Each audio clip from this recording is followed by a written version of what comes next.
All right. Good day. Good evening, ladies and gentlemen. Welcome back to another Live the Fuel show. So this evening, I'm catching up with an old friend and another friend who crosses paths with other people I know, because that seems to happen here in Pennsylvania. But these gentlemen are joining me because I wanted them to come on the show. They're entering into uncharted waters, well, for one of them, and charted waters for the other regarding the podcasting world. And I was like, well, dude, can I please help? And I've quoted this on the show before. Pop your cherry on the mic for podcasting. So without further ado, we're going to jump right in. Ladies and gentlemen, I'm going to call it co-founders of an upcoming podcast that we're going to talk about here today as well. Valeo Mentis is the branding. So without further ado, Ryan Murphy, welcome to the show. What's up? Thanks for having us. We were just laughing before the show. This actually happens every time I go to launch a show. We start dropping all kinds of great content, and we haven't even hit record yet. So, so that's why I was like, okay, I got to at least pause this. Let's get it going. So for the listeners out there, I'm just going to go ahead and get at least a little bit of the backstory established. John Ryan and I know each other thanks to my wife. And that's thanks to her profession as an equine veterinary doctor. I love to throw out there all the time that I don't know how the hell I found an amazing woman like this who's Ivy League educated and can put up with my crap. That being said, John knew her first because he was her pharmaceutical rep. Am I correct, John? Yep, you are very correct. Yeah. And then John, through our friendship of mountain biking and all the things of skiing and all the adventures, also found out that I'm a lover of meat and got me connected with a beef guy, a local ranch outside of Harrisburg, Pennsylvania. And I just learned this evening before hitting record that Ryan Murphy is connected on that end from how many years ago. So again, let's go ahead and toss that in, Ryan. So you were So you are hold on, brother-in-law, cousin, what? Brother-in-law. Yep. Brother-in-law. And that was Smoyer. Yeah. Obviously I'm not kidding. I started getting beef for him from the first 2 years. And then I switched to a different, more closer farm. Listen, as long as you're supporting local farms, working with local businesses, I say have at it, love it. Here's the best part, dude. I still have 2 gym buddies from the CrossFit gym that Kristen still trains at that are still buying from Smoyer. Wow. Cool. So I got them connected through, and John, I don't know if you remember this backstory. That's why I love podcasts. So you got to at least bring up some of that, that dirt and that history. I was out of town on business and Kristen was here and I had my beef came ready.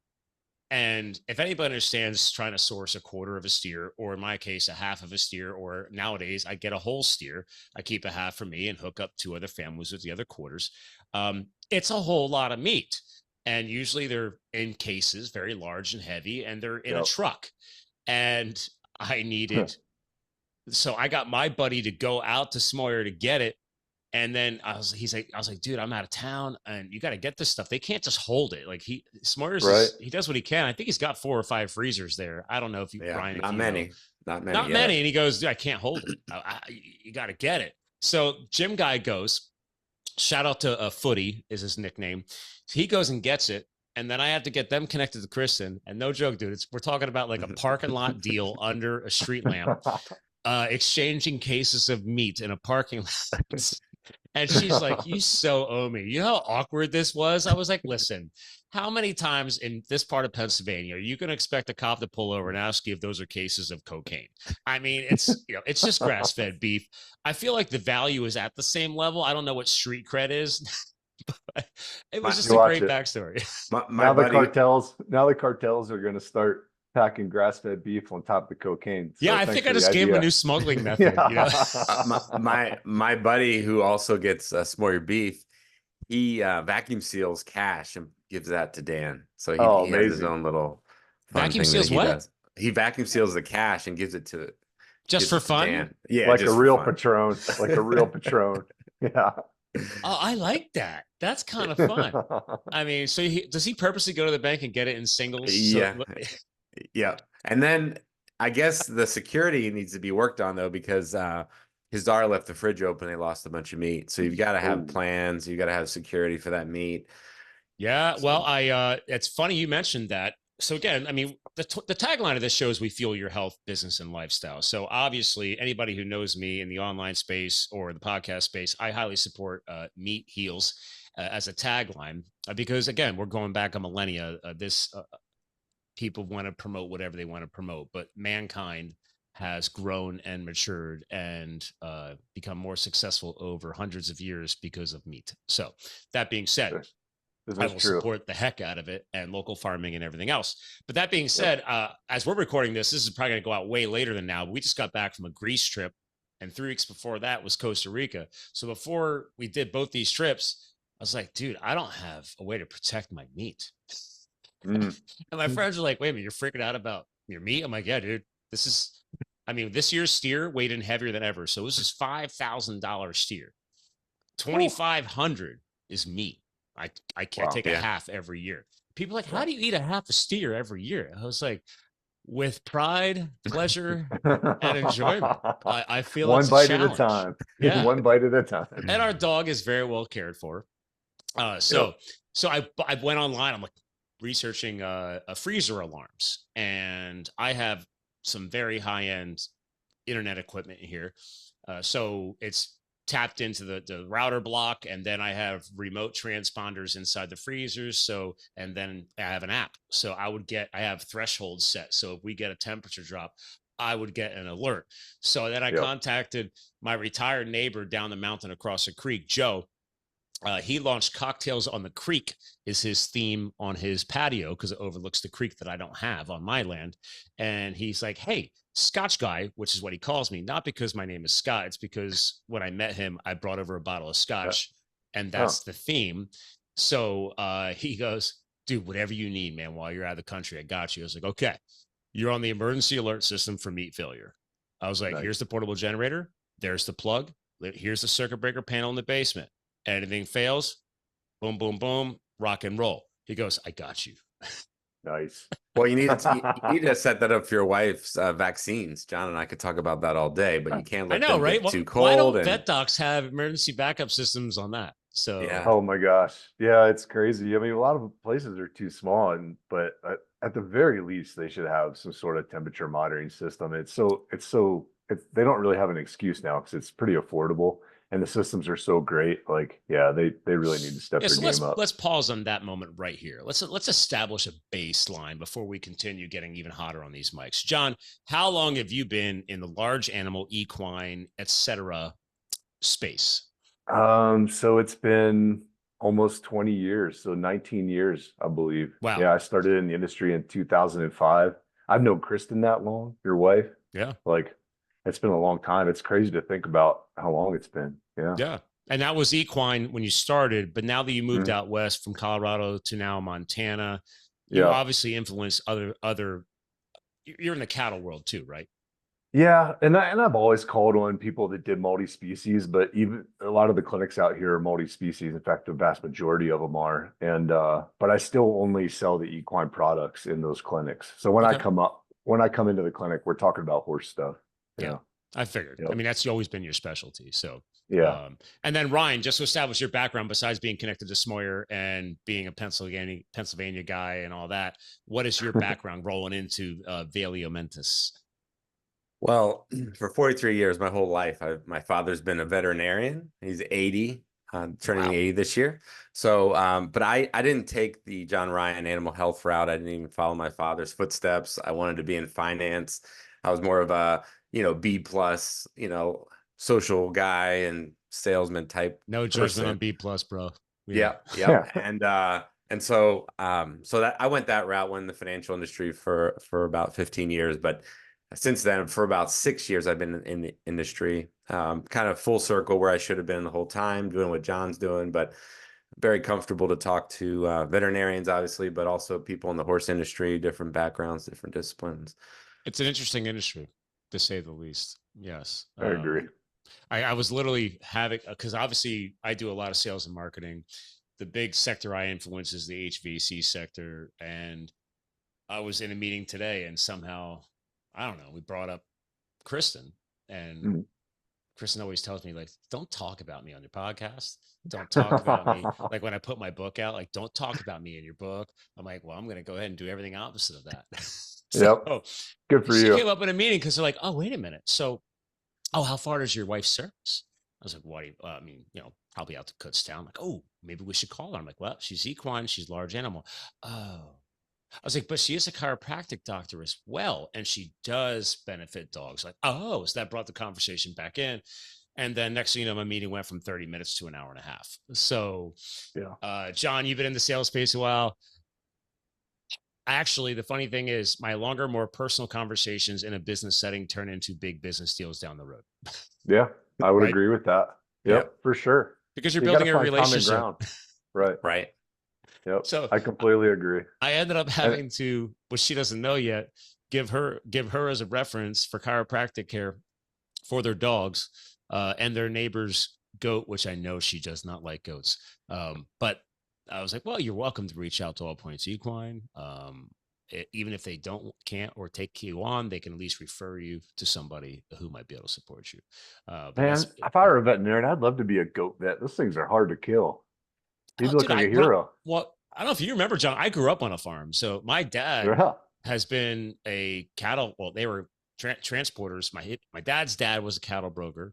My dad was a broker and a hauler. And my younger brother to this day has his own hauling business as well. So, actually my brother is now adding back in, unfortunately, not to bring it down, but when horses have to die or, you got to get them out of there. Not everybody wants to dig a giant hole. So my brother's added that service back in again, because just the way the market is and the industry is and everything else, like people need help with that. So well, it's definitely needed. It's a really big animal, as sad as it is. I mean, that you have to do something. So yeah, well, I mean, because again, what's that, maybe it's almost 10 years ago when they changed all the rendering policies. They used to be able to just take them to a rendering plant. Now they're like, oh no, that's not good. I'm like, so you want to waste 1,000 pounds of meat to just stick it in the ground? Like, I don't know. Right. Yeah. Yeah. Yeah. I don't know what people did, but yeah, Valley Protein used to come to pick them up. It's cool that you're doing that. It's a needed service. So it is. And, you actually get paid pretty well. I mean, depending on how far you're traveling, they could bill $400 to $800 a pop. So is the average, I think, going rate. I don't know what it is out in Montana. I mean, is that about? I have no idea. Yeah, I have no idea.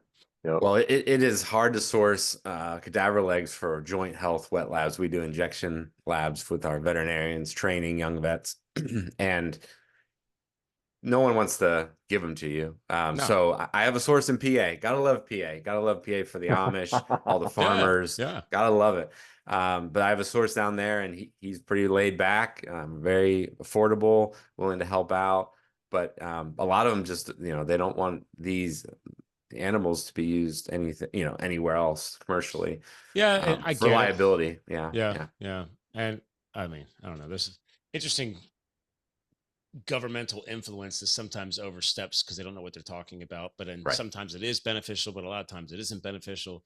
But I don't talk about politics and gov on this show because it'd be exhausting. And so I'll hit on it a little bit and then just leave it behind. But so go. We got some background established. I want to get this documented because I want you guys to be able to use this show as some fun cross-promotional content. I never script the show. I've done this since 2016. We'll have 500 shows out by the end of this year. Finally, I kind of slacked off when I wrote the book and stuff. And it's like, well, there's only so many. I mean, this is my free hobby. So it's like, okay, well, you get the shows out when you can. But when I first launched this show, man, I was pumping out 2 shows a week. Just wow. First 2-3 years. And I was like, okay, I got to chisel back a little bit. How many episodes are you up to? How many years has it been? He said 500. 2016. And I have 3 more shows. I have 20 shows already recorded. So just as far as live, I'm like around 450. I don't know. Wow. I put in the reps, so. Yeah. Well, king of content, Scotty Mulvaney. And again, my shows are usually an hour long. So I've always done more of no 3-4 hours. I have put out a couple 2 hours. Sometimes you get like this epic guest co-host and that's what I call it. I don't call them interviews. And I try and just to differentiate myself. I'm like, dude, and I've had people like talk smack on YouTube when I put it up on there. And then I pulled the Joe Rogan card and I just stopped reading comments. I just years ago, so I don't care. But years ago, I remember seeing somebody say something like, this guy just talks too much. I'm like, well, it's my show. I'm the founder. I'm the host. So, and I don't interview people. It's a guest co-host. So piss off. Right. Yeah. So- And I edit my podcast. So John and I interviewed someone a few weeks ago, and I was trying to keep it on track because I can't get too far off the rails because you got to edit it. So yeah, that's my perspective. But and that's yeah, why I don't edit, because I'm already dumping an hour of my time into helping somebody get their name out there. Because let's be real, podcasting, right? Let's have fun with this. Podcasting is a two-way street. The person coming on is going to get some additional benefit. Maybe they don't want it. That's fine. But your name is going to be added into keyword content, your brand or whatever you represent. So even if you're not trying to promote yourself, you are, thanks to the digital era, going to gain value out of this. Right. So that's why, granted, a lot of people who try and come on my show now, it's funny, for the first few years, I was hunting everybody down. If I heard somebody awesome on another show, a doctor, a scientist, an entrepreneur, an author, I'm like, ooh, I'm going to reach out to them. I did everything myself. Then like year 4, I hired a VA, a virtual assistant, just to help with some of that. And then it got clunky and I didn't like it. So I was like, all right, I'm just going to go back to what works. And now they got podcast agencies now. Like I have people sending me like, hey, please review this person. Let me know. And I'm like, yes, no. Yes, no. So now I've got an influx. I've got like 4 or 5 different agencies now contacting me. And I was like, well, that made life a little bit easier. So all I got to do now is teach them like, hey, please pay attention to the tagline of my show. And if you send me somebody again that has no alignment, I'm blocking you. I've had to get that aggressive because they're being paid to get their client out there. Right. It's basically PR agencies now. Right. So, and it's just funny because I started back in 2016, and granted, that's not the founding of podcasts, but I mean, back then I was one of the first guys. Most people I had on the show, they were still trying to use, oh God, what was one of the first online webinar platforms for doing phone calls and video calls before Zoom? You got me. What did everybody do when they went online and wanted to try a video call? It worked Skype. out. Thank you. Oh, yeah. Podcasting was founded, if you wanted to do video, especially video too, podcasting was pretty much founded on Skype. And I hated it. So as soon as Zoom got really established, I made the switch probably around episode 48, 49. Yeah. And then my first video release was episode 50. And I went all in on audio and video from episode 50 on, just to give you some examples of some background there. Nowadays, it's expected. That's what I was telling you, John, when we were texting and stuff. I'm like, please tell me you're doing video. You have to. You have to appease the YouTube gods. Right. So, Yep. So what are you guys using? Yeah. Let's dive into you stuff. So, Ryan, go for it, man. Ryan's like the technical expert. So for our audio video recording for our we have something called Riverside FM. .fm. Yeah. So we use they that. didn't exist back then. Studio, right? Yep. And I actually learned that from another podcasting friend. He's the one that connected me to that. It's a way to independently record voices without having to use separate equipment. It's a pretty good deal. I was using I'm trying to think of the audio. It's been a couple years, but the audio.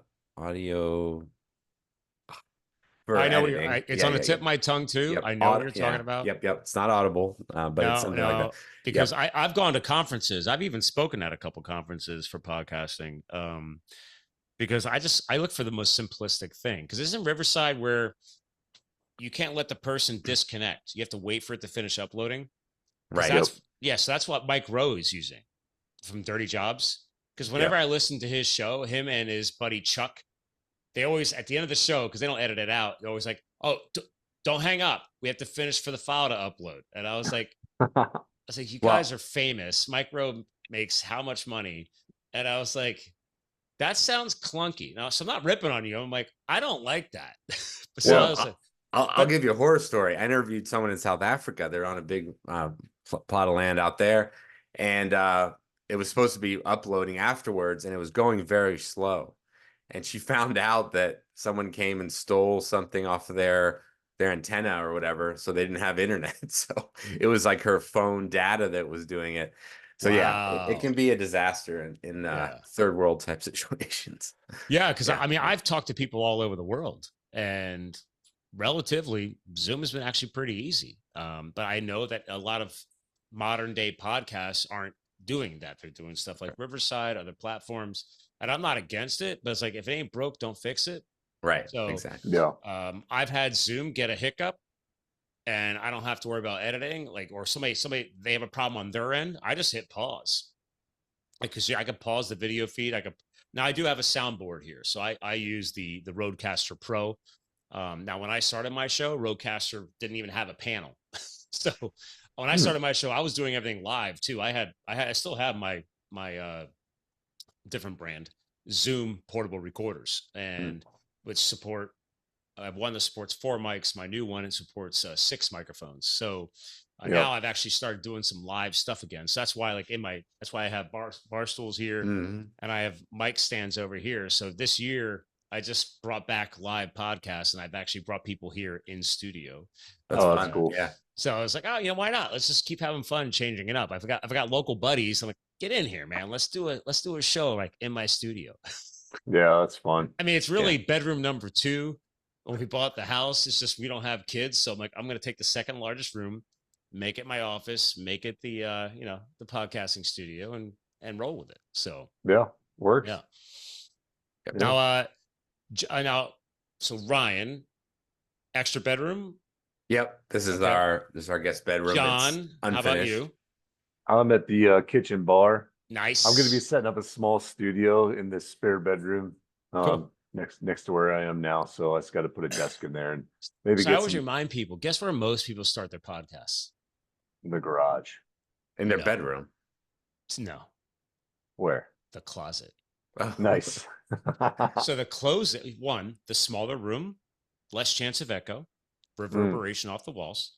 Number 2, if you have clothing hanging there, you push it to the sides. Again, extra sound matting. And especially if you don't have an upgraded microphone yet. So it's a little weird. But a lot of people have started their podcast if they care about audio quality. Especially if you have kids and stuff like that, they literally go hide in the closet. Yeah. and you record. You should. It's good to be out of the closet, Scott. It's definitely it's like, hey, I never had to go in or out of it. So I'm just sharing other people's knowledge. Yeah. I just say great. you do you. Yeah. If you gotta go back in, you do you. If you gotta come back out, you do you. I don't judge. All joking aside, that I mean, if you think about it, like you're putting out a product. Yeah. So you want that product to be the highest quality you can get. We're at the station or at the phase you're at in that journey. So I mean, I think it's smart for people to do it like that. But yeah. I mean, when I started my show, and I had a coach. So my very first episode I released was with my coach. He's the founder of the Solopreneur Hour podcast. Shout out to Michael O'Neill. He's pretty viral. Lives in actually, he used to live in San Diego, but he's got a great following, huge following. Again, that buzzword solopreneur went viral, and he had already had it. So wow. I was like, oh, that helped out. So yeah, good for him. I recorded him as like episode 10. And then I flipped him around into episode 1. So I already had 10 shows in the tank. And he told me, he's like, Scott, just go live already. I told you to do 3. And I ignored him. And I waited till I had 10. It made me feel better. And because I wanted to batch them, schedule them out. And everybody's got different styles of show. There's people who they'll bank up a full year's worth of shows and then plan the launch of the show. Me, I should have had 3 to 5. I waited for 7 to 10. And then I finally just started. He's like, dude, you just got to do it, because then you're committed. And now you're looking forward to getting the next show and the next show and the next show. So everybody's got a different style, because one of the keywords on this show is, health, business, and keyword here, lifestyle. Balancing a lifestyle is big. And if this is going to be a passion project in the beginning, but let's say it becomes a business opportunity, never chase the money, chase the inspiration is how I look at it. And I Yeah. feel like that's where you guys are at, because John, when I talk to you, it's like, Kristen makes a joke all the time. When I asked her about their weird bookkeeping and accounting years ago, she's like, we're way more advanced than most veterinarians. She's like, a lot of people are still doing everything on paper and filing cabinets. And I'm like, really? Yeah, some are. Yeah. And then she finally launched a whole new website. And I have experience in that space. So I've been chasing her for years to let me get the site rebuilt, and they wouldn't do it. And they finally did it a few months ago. And I was like, so sometimes you just gotta, like, as the husband, I'm like, I'm just gonna step out. Yeah. But she's like, do you realize there's a lot of veterinarians that have like 1-page websites that barely even load? And I was like, Kristen, thank you for educating me about your profession and your industry. Just because that Joe Schmo over there or that Jenny Vet over there is doing that, you guys are so much better than that. So that's why I liked your point, John, when you said earlier, like, take pride in what you're doing, put your best product out there. Don't stress about it, but definitely, if you can, put a little extra effort into it. Put your best product out there. I believe in that. Well, I definitely do. Speaking of life balance, John's got a significant life event happening in September. Right. And so our goal is, which I never thought would ever happen. No offense, John. Me too. We shouldn't go on a long, we can go on a long tangent. We could have like call-in guests and everything like that, but we won't do that. No, but you're such a good man, Ryan. Look at you. Look at you. Oh, I mean, you could have call-in guests, but it's not. Yeah. So, but our goal is to get 6 recorded and edited and ready to go before T-0 for John. And then we've got a significant trade show happening in December. It's our big annual trade show down in Orlando called AAEP for our industry. Oh, and, yeah. Yeah, I'm sure. Yeah, you may have I pay attention. Yeah. And so I don't influence your industry, but I pay attention because I'm married into it. So So our goal is to get it launched, early November, and just start or at least get a couple out there, or like right away. I totally agree with you. You have to exist. Every 2 weeks, it would be the cadence, but we have to get ahead of the game, like you said, because especially because you don't. Actually, after John told me about all this, I tried Googling like equine or horse industry podcasts. There's nothing. Well, there's the famous guy. He just sold his show. I met him at a couple podcast conferences. Blanking on the name of his show, but it's in the horse world. I think he's down in Kentucky or Tennessee. But was one of the most viral like podcasts in the founding of podcasts. He's been around a long time. And I think this past year I noticed that he had sold it or something. So good for him after putting 15 years into it. So at least but there's not a lot. Right. Now you guys are carving out a specific niche though, right? Exactly. Yeah. So let's hit on that. So because again, health, business, lifestyle, right? So okay, well, what's the business behind it? What's the target? Like what void are we trying to fill? Yeah. So I'm glad you asked. It's an interesting industry, and I've been in it for a really long time. Obviously Ryan has too, from the family standpoint, and then obviously he's, we have the same role, but at different companies. But we talk to equine veterinarians all day long, and we wear a lot of different hats as in the roles that we have. And half the time I feel like we're almost like a little bit of like therapists. People just want to talk, and they want to talk through their issues. So we spend a lot of time just listening to people kind of talk about what's going on and what the challenges are. And there's a really unfortunate phenomenon in our industry, and people come into it, like not a lot of people come into it out of vet school, and they wind up leaving in a few years and going to a small animal or doing something completely different. So there's this attrition rate on an already anemic supply of veterinarians. And then there's also some mental health stuff going on. Like it's really challenging. Long hours, you're working in the dark, you're by yourself. Sometimes you got a technician riding around in your truck with you if you're lucky, but for the most part, these people are spending time alone, and they got to be the hero, they got to be the strong one. They got to show up to the farm and always put a brave face on and solve people's problems, and also be mental support for their clients, right? So we just thought it would be something really good to do for the industry, to be able to get people on, get them talking about what they do on a daily basis, and also the things that they struggle with, and then how they mitigate those struggles and how they deal with the pressure and the stress. And then we wanted to be able to put those stories into a place where people can access them when they're driving around their truck. And that was the why behind what we're doing. Well, your profession, just like my Yeah. profession, I cover 4 states. I travel. Last year, I broke my mileage record, did 37,000 miles. My accountant didn't believe me. Woo! And I Dang. was like, trust me, I've got the service records to prove it. That's in the Holy shop. Every smokes. 5,000 miles, baby, I make my cars last. So, but again, I'm a sales consultant. It's what I do. I Right. represent multiple factories for the HVAC world through, Jennifer's company. And I'm like, it is what we do. Yeah. That's my Yeah. contract. That's my consulting gig. It's very similar to what you guys do. You're covering you guys as reps, right? But again, Kristen and I, it's funny. We rub a little sometimes because she's like, I travel just as much as you do. I'm like, baby, I love you. I'm not saying you don't. I love you, but you're local and you get to put your head on your pillow every night. Yeah. I'm in hotels. I'm crossing state lines. It's like it's a different lifestyle. So both are high mileage jobs. Now, she and I both crush audiobooks and crush podcasts. I don't listen to music in my car unless Kristen's in there with me. And people don't believe me. Me too. I was never a big music It's guy. so hard to listen to music. Yeah, I can only do it for maybe an hour a day.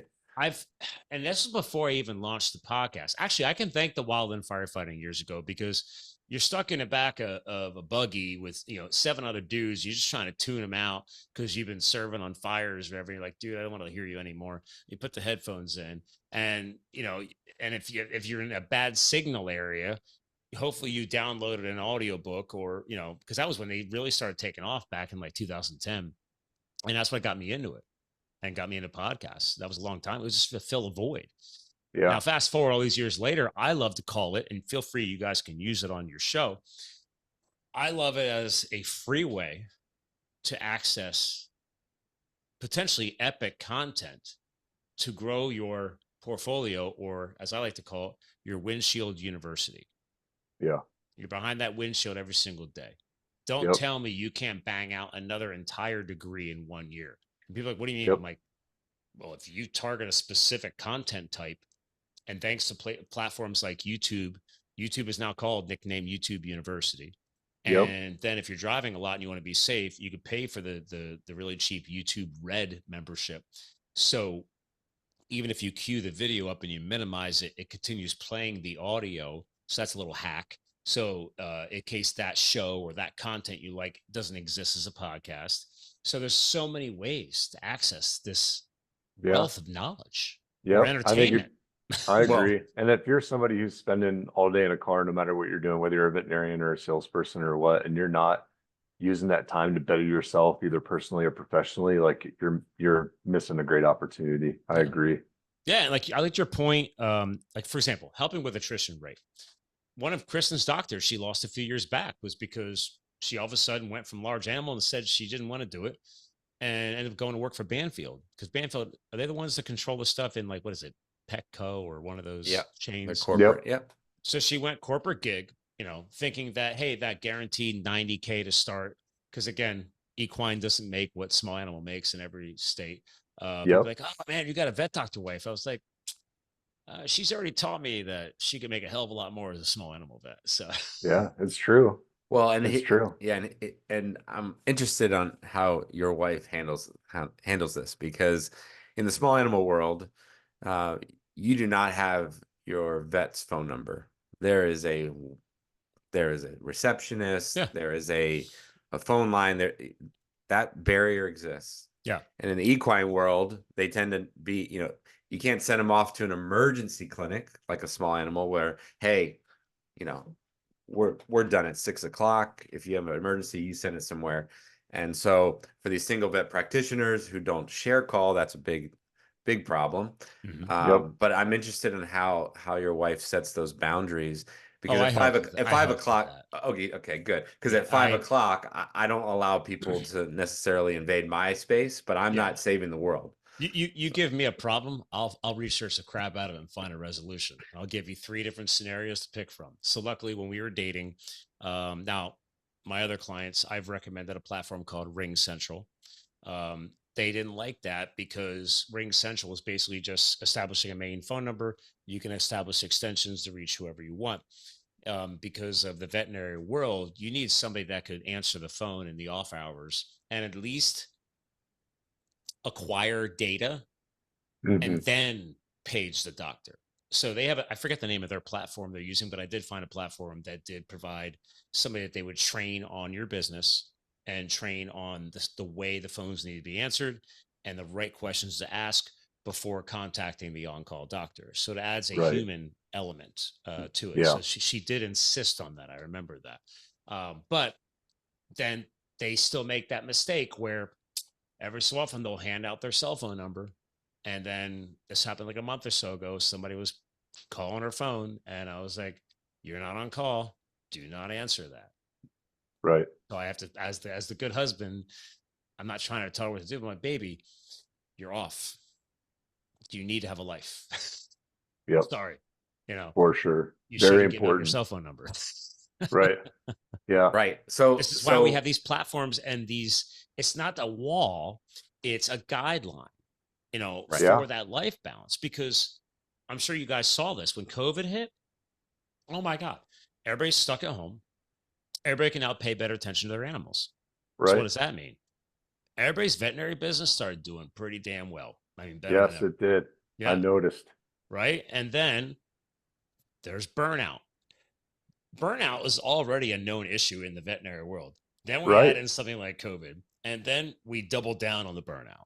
So to this day, Kristen's company is still partnered with a company in the Poconos, and they share on-call. I help them set up a separate Gmail account with a shared calendar feature, so both companies can access it. And then we set up phone routing from their phone system and our phone system, right? And boom, boom, boom, boom. So to this day, they're still sharing on-calls. It gives people more freedom.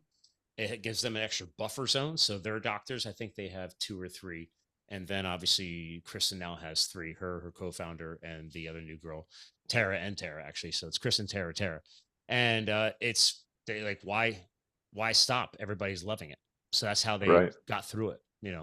They have to cooperate in this industry. They have to cooperate. There's, like John proof said, that a business can not compete against another business, work together with another business. So I thought it was quite inspirational. No, I think that's good. This makes me think of with our podcast. Not only do we want to hear veterinarian stories, but we want to bring on people that, for example, figured out that phone boundary for life balance. And we want to bring experts in that can give that kind of advice. So that's another type of person that we're looking for on the podcast. Oh, geeks like me. Yeah.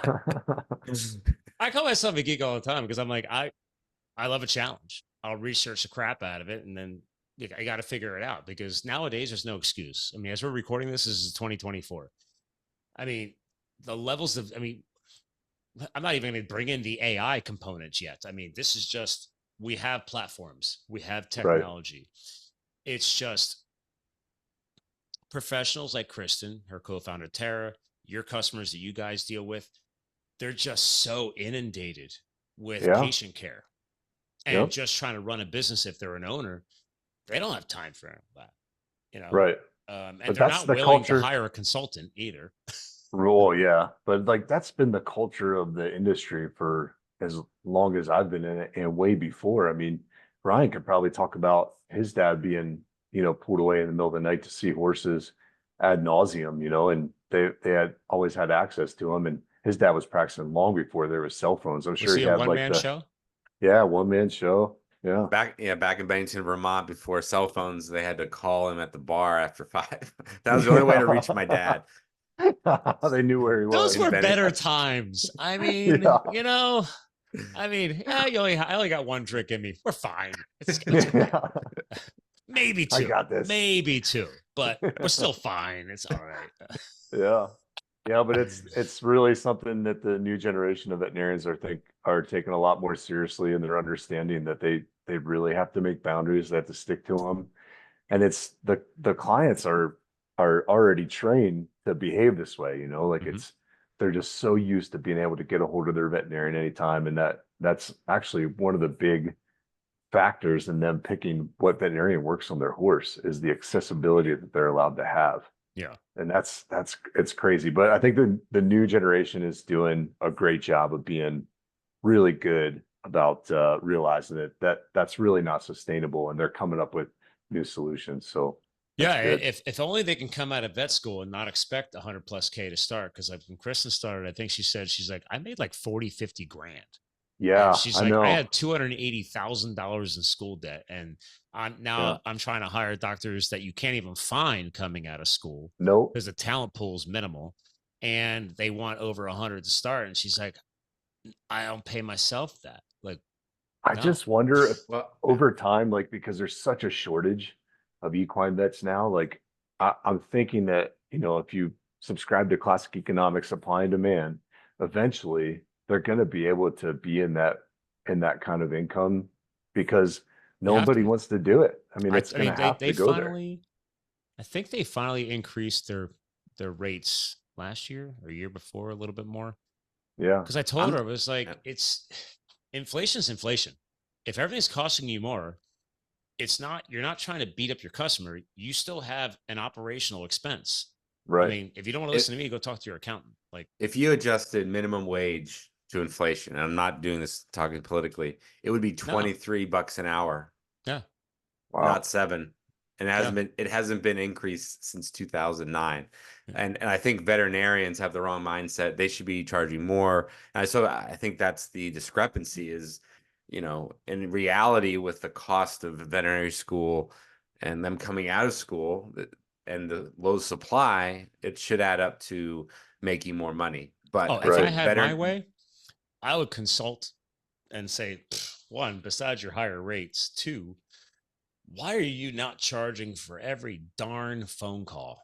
Right. telemedicine. Yep. Yeah. Telehealth. Some do. She's got Some a are getting line in better. her hand because she's not on call, but for some reason they paged her. She answered the phone. Now she's spending 20, 30 minutes on the phone, and then she feels good because she didn't have to go out. Sometimes that's on call too. And I'm like, you still took 20, 30 minutes out of your day and provided a Yeah. professional opinion. That's a Yeah. billable service.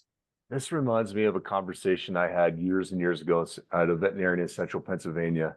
And her husband managed the practice, and she was a single doctor practice, and her husband did all the books for her.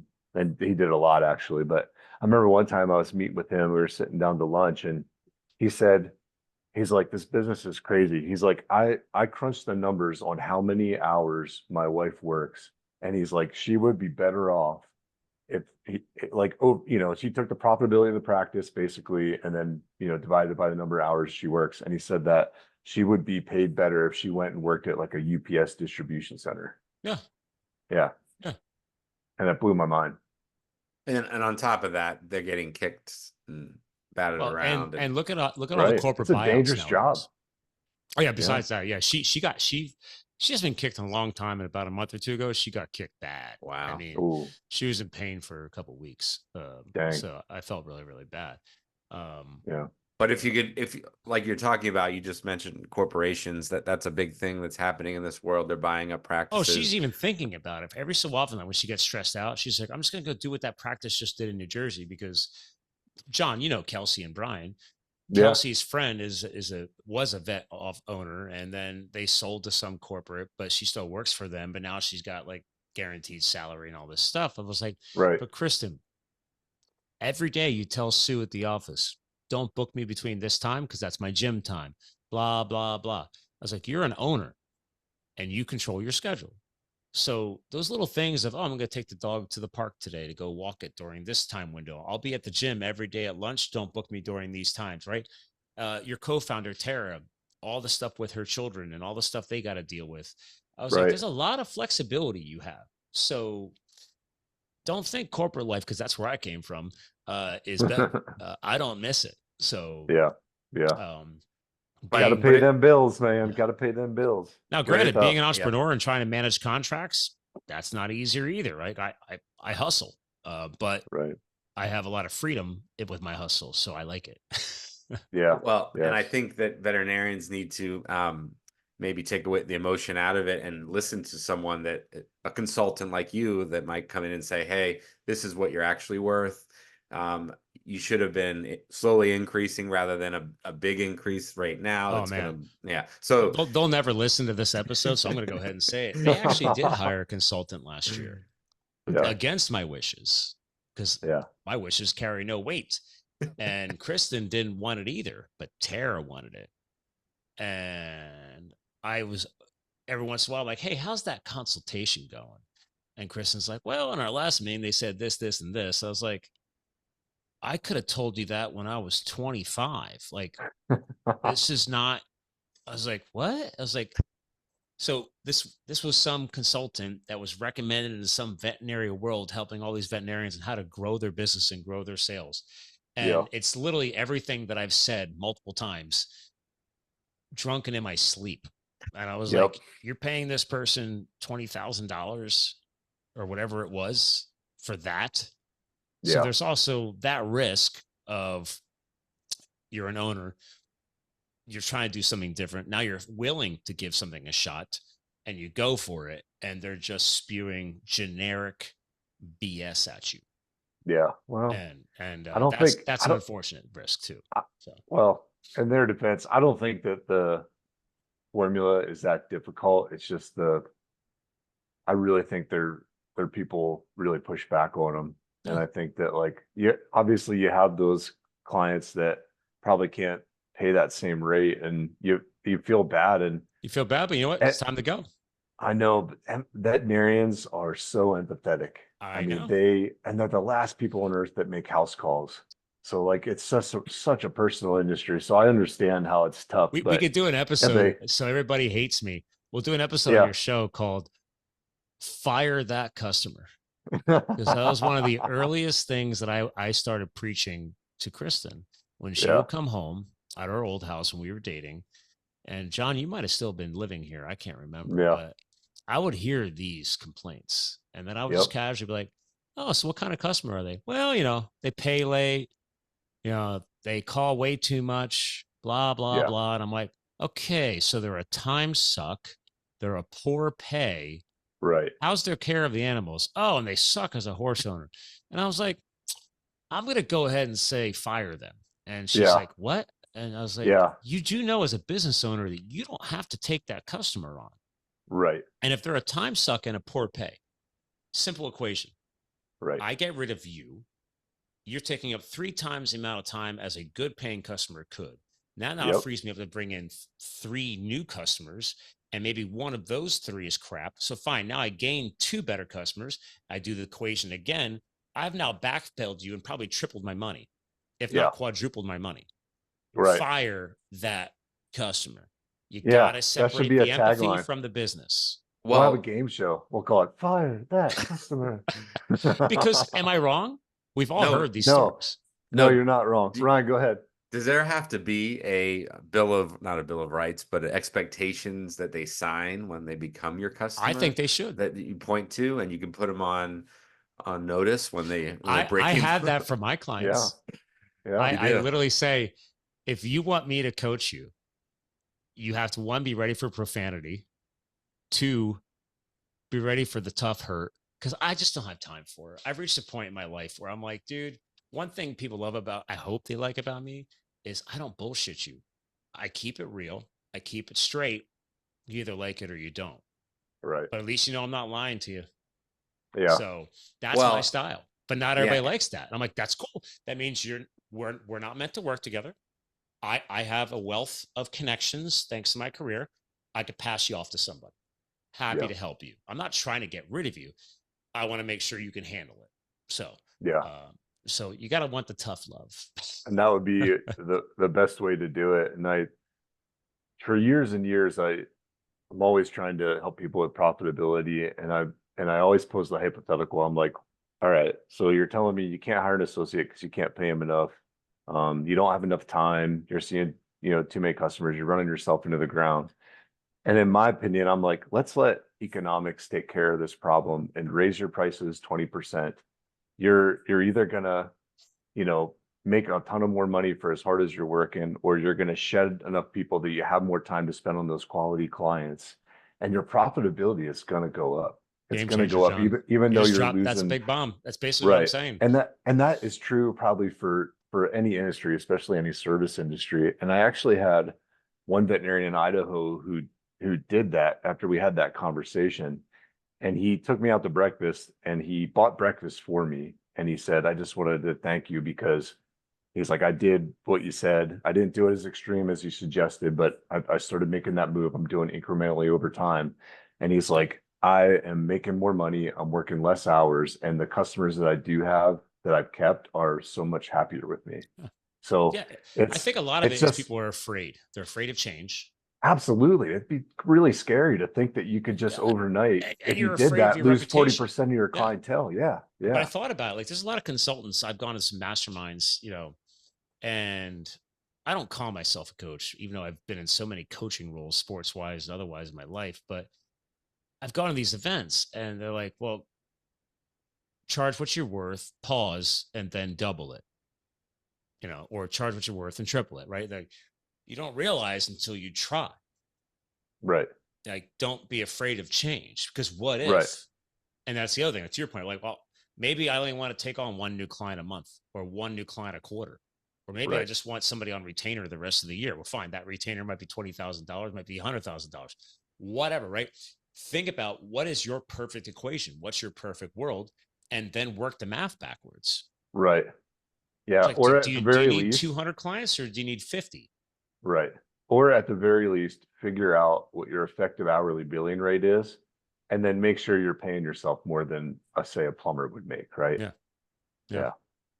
I At agree. least someone with a medical degree.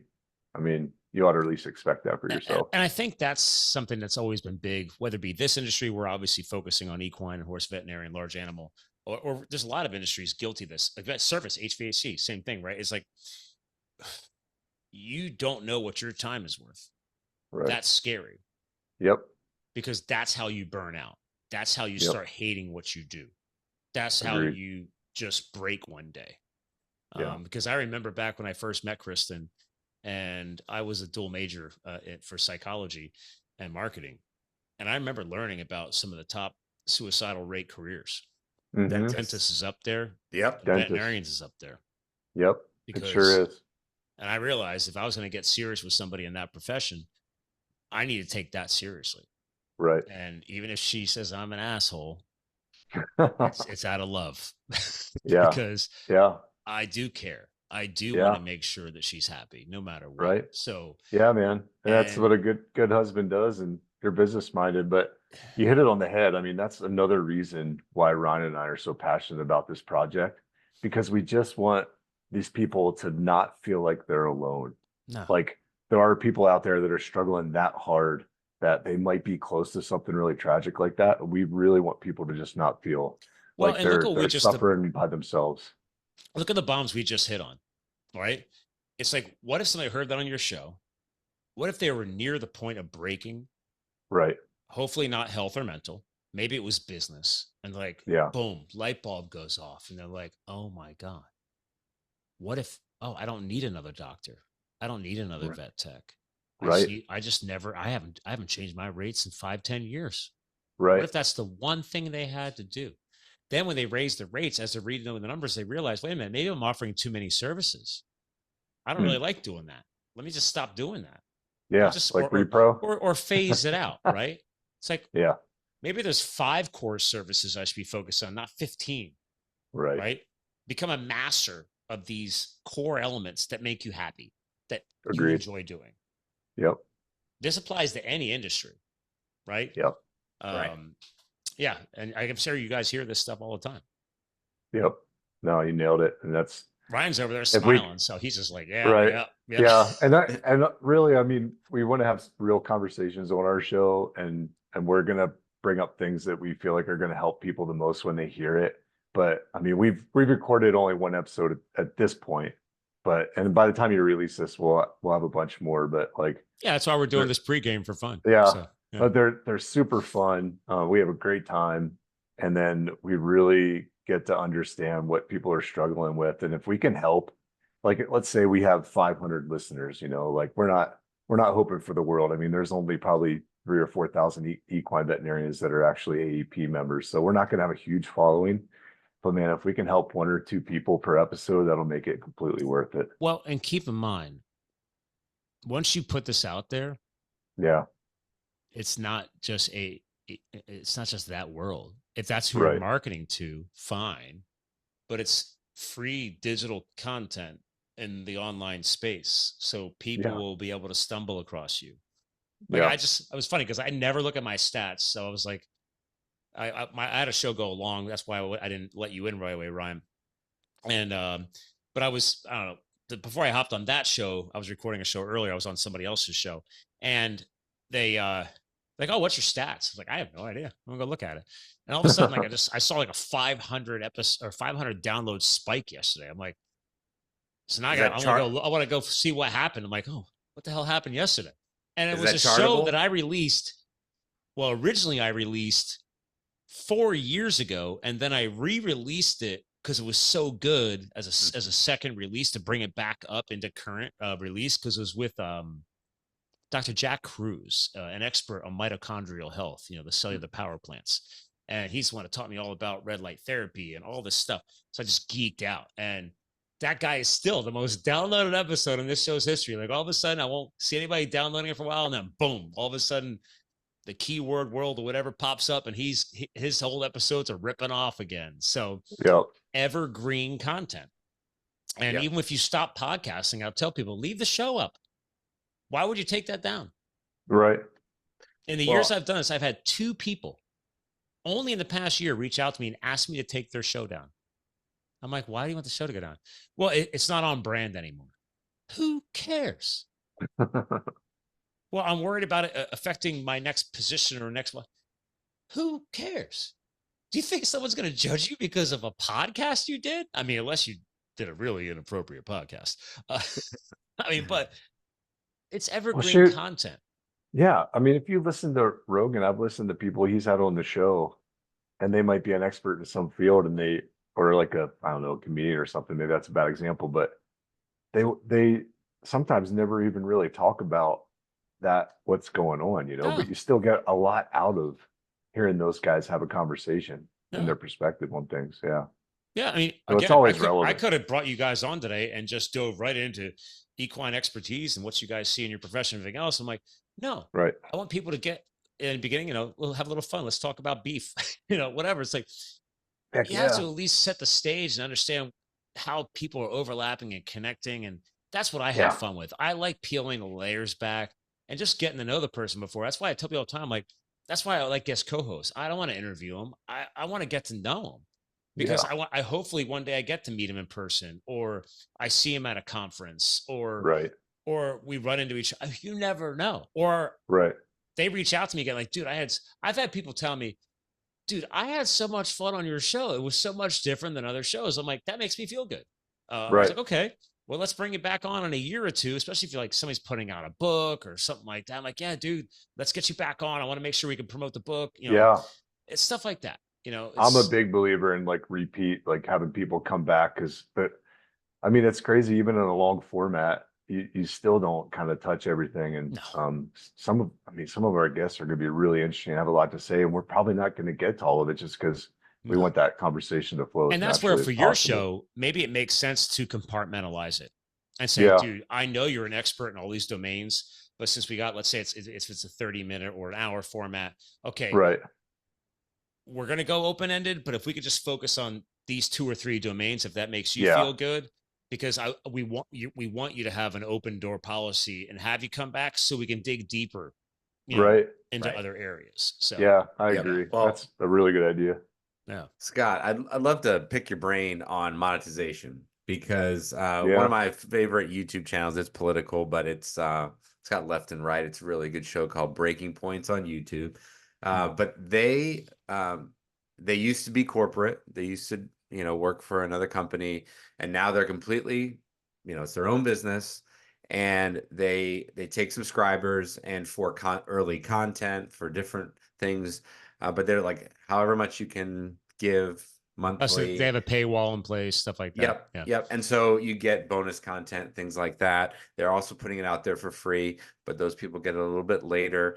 They may get the free people might get little segments, but the paid people might get the full episode, or they might get it live. And so I'm just interested on your opinion here, just because we work for big corporations and we don't necessarily want to be controlled in any way. And I had the idea of monetizing it that way. Hey, if you can support so much a month, just out of the gates, and then see where we go from there. So I'm just interested on how you monetize and how you would recommend Oh, you don't? Never have. I don't want to.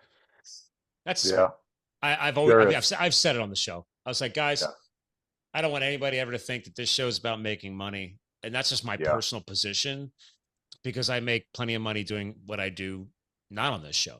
I wanted this to feel free. And to your point, I didn't want to feel held hostage. I don't want to like, oh, well, if we're going to pay to be on your show for advertising, then we have to have a mid-reel clip. And I'm like, nope, because I don't edit. I don't do mid-reels. So that's my show. Now, in the general scheme of things, to be fair, I like it because a doctor I've had on this show multiple times, carnivore expert from Australia, Dr. Anthony Chafee, basically looks like a Greek god. He was a professional rugby player turned neurosurgeon. His life is just terrible. Love the guy. But so now he launched his own show and he's going viral on YouTube, and he does have a paywall because like certain people want that. And I'm like, dude, you should do that, right?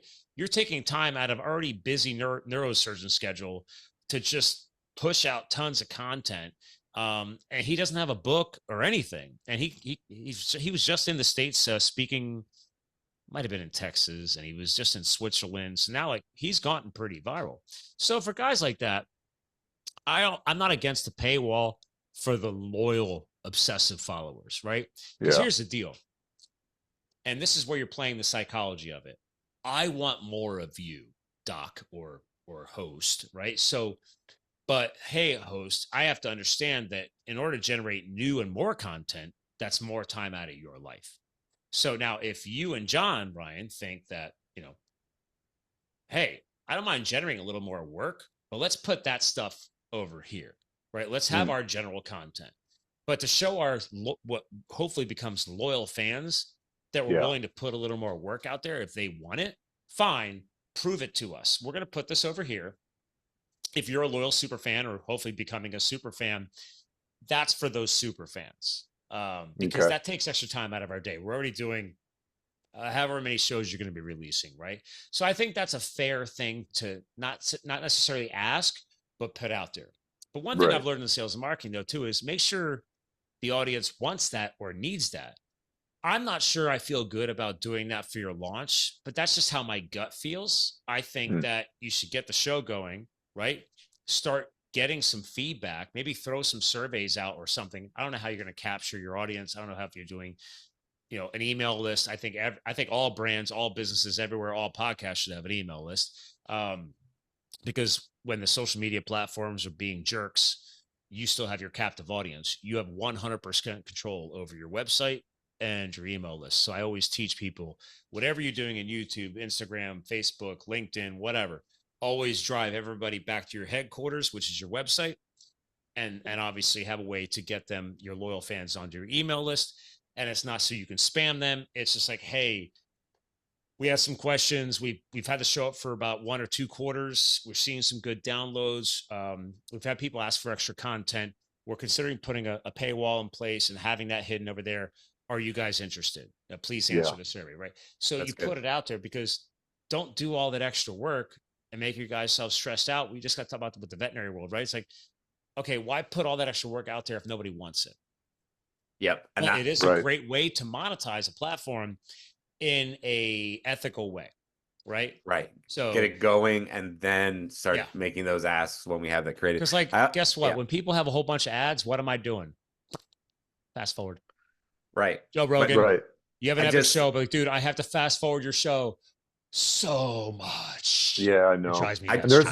there's also a weird delay too, like when his ads come on.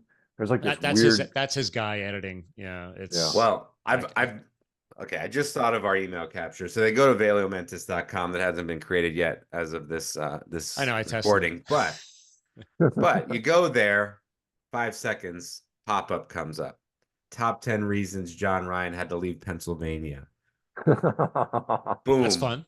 They're going to Trivia sign questions. up for that. They are going to sign up for that special Get content. to know your hosts from Yeah. behind the scenes. You know, Yeah. why not? You could have some dirt. You know, Yeah. You I'm gotta pretty have sure fun I'm with still got a couple warrants out yeah. back in PA.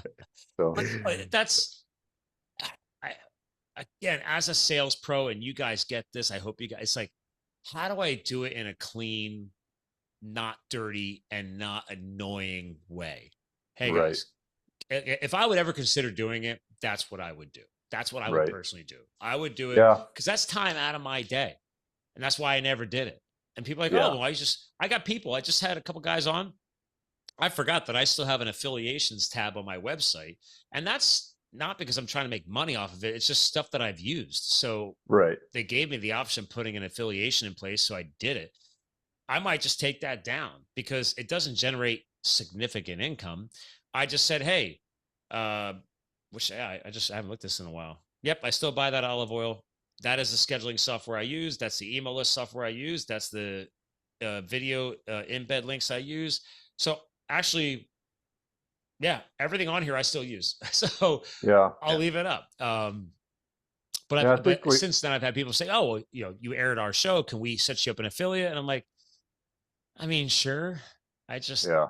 That's another way of doing it. It's clean. It's easy. You can put it on the Right. website. Hey, these are our affiliated relationships. That's an additional income stream. That's your choice, but you make sure it's clear. Like, hey, if you so choose to click on this link, we are incentivized for putting that link there. That is actually, I think it's a legality. You do have to do that nowadays. So Yeah.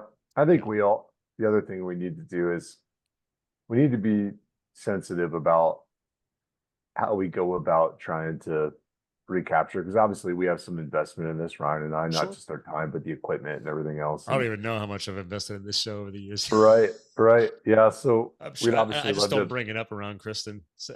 yeah, we want to recapture that. And obviously, we have some ideas around doing special things for Yeah. our guest gifts and things like that. So, but I still really want to be sensitive to the mission, right? So it's like, if we do monetize it in some way,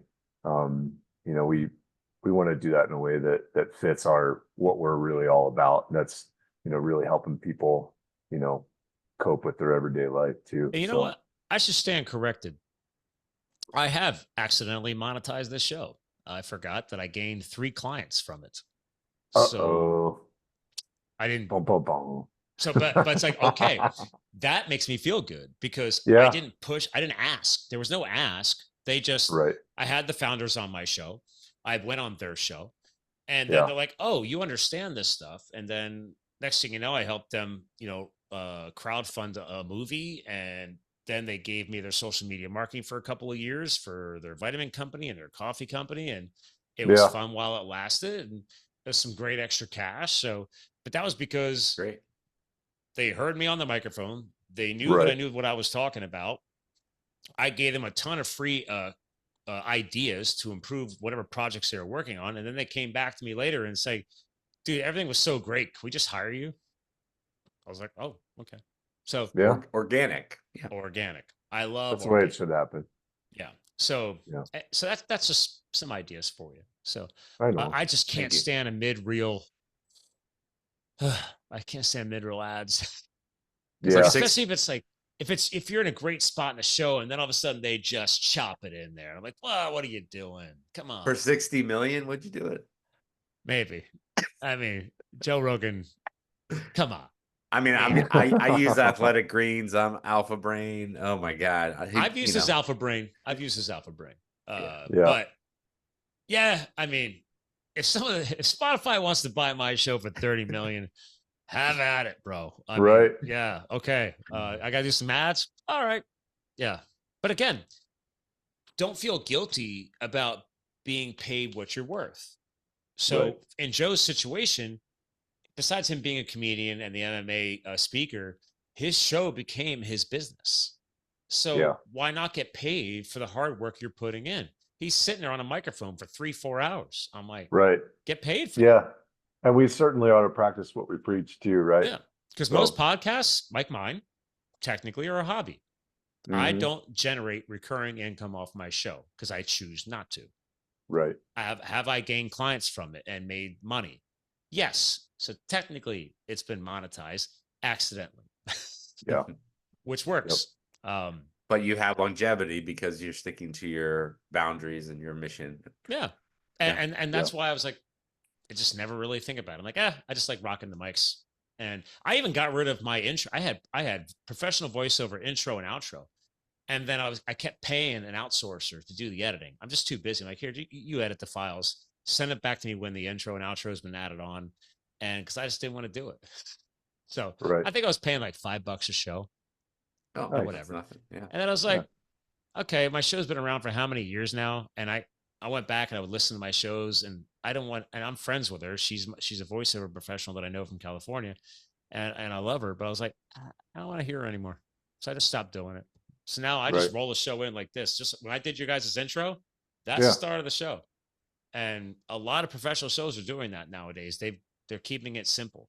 And Yeah. that's what I did. So, but in Yeah. your situation, I did the same thing. I started the show with a professional voiceover, outro. I wanted to make it look professional and sound professional. Right. And there's nothing wrong with that. So, Yeah. Well, there is something wrong with it because, well, my other podcast that I did when I started with COVID got some content out there, but I was editing. Silence is out when they said yeah. I mean, everyone sounded. So it took for an hour podcast. it sounds It would exhausting. take 4 hours. Yeah, it Wow. was. I was very proud of what I put out there. Plus, Oh, I I'm wanted sure. plus I wanted to choreograph the messaging, the coaching, and all that. But yeah, it's a lot of work. So it's not. It's It's definitely a lot of work. so And granted, in the video world, if you had to pick one platform to do that on, it is videos now. The videos, they want stuff all trimmed up nice and tight. It's very annoying. So if you were going to do that, I don't care about the podcast stuff. I mean, it's funny because like even Mike Rowe, viral podcaster now, right? Dirty Jobs guy. His employee, but longtime friend, Chuck, his producer, will not let them swear on the show. So Chuck goes back, he tags every time a swear word, and then puts in like a weird, sound over it. And Mike, and you can hear, I hear him. I listen to the show all the time. Mike's like, I just don't see the big deal, But Chuck's the producer. Fine, we got to cover that up because even Mike, the core talent, his name's Mike. It's Mike Rowe's show, and he's like, I just don't care, But Chuck's like, well, there's families, they're in the car, and I made that decision a long time ago. When I publish my episodes, I just leave the explicit thing defaulted checked. Even if I don't swear at all, just uncovered. And if you don't want to listen to my show because of that, have at it. I don't care. Fuck. Pass. well, and fast forward from when I was doing my show a lot more often before I had more time. Now I have 2 kids. So time is short, and I think the content has to outweigh the need to edit, as much as I did before. So I've got to find a little balance in there. Maybe AI could help. Or actually, I know for a fact, 2 of the podcasting agencies I work with, they do their own shows. And I just talked to the guy. He's over in New Jersey, and he's one of my top people I partner with when they send me people. And he's definitely using AI. They're using AI for the video editing. He just AI'd his book. Wow. The AI learned his voice. He uploaded the audio file, and even his wife said, wow, that's pretty much spot on, kind of scary. So he just wanted to get his book out to grow his podcast following because it was a book about being better at podcasting. And he's banged it out. He's like, Scott, that's not my voice. That was AI. And Wow. because I still need to get my book on audio, but I will not do that. It has to be my voice. So Mm. it's crazy. Which I do need. Yeah. I have to get that done this year, especially with my new campaign I just launched this week. So I was like, all right, because you're gonna sell way more audiobooks than you will physical books. So Mm. because Yeah. that's what I consume is audiobooks. So Yeah, right. same here. But back to your point, Ryan, and back to the earlier points in the show, life balance. Where's your time best spent? How are you going to balance life? So, what are you going to say yes to, and what are you going to say no to? Yeah. You guys got a big project ahead of you. I'm excited for you guys. Yeah, Thank yeah. you. We're really excited too. Yep. Yeah. And John, I know you already hinted at that. I have to come on the show, so I will be honored to hopefully spew some level of value. Oh man, we'd love to have you. Actually, it might be really fun to have both you and Kristen on. Yeah, right. Kristen hopping on the microphone. Yeah. Oh man, we can get her. We can get her. All right, then that is all you. If I tried to bring that up, it's just you're not going to get a yes out of her. So we could do you both. We could do you back-to-back episodes, so we could do one with you and then one with her. No, right after. She's welcome to use That could be fun.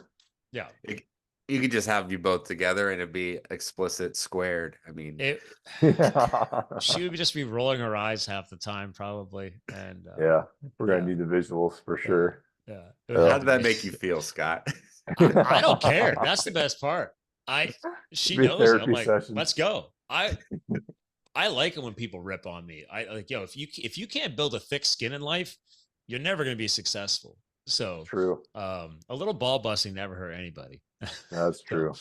But listen, guys, we've now hit an hour 15 actual live recording time. So dang, already. I do want back to life balance. I want you guys to get back to your days, and because that way you guys can get back to getting your show online. So, but that being said, I do have a little theme that I drop on my hosts at the end of the shows. So I ask if we can leave behind a message. Years ago, it was final words, a chance to, plug things. And since I'm technically plugging your show for you, Valeo Mentis, instead, because of what you're trying to do for your industry, it fits perfectly with how I ask my guest co-host to close it out.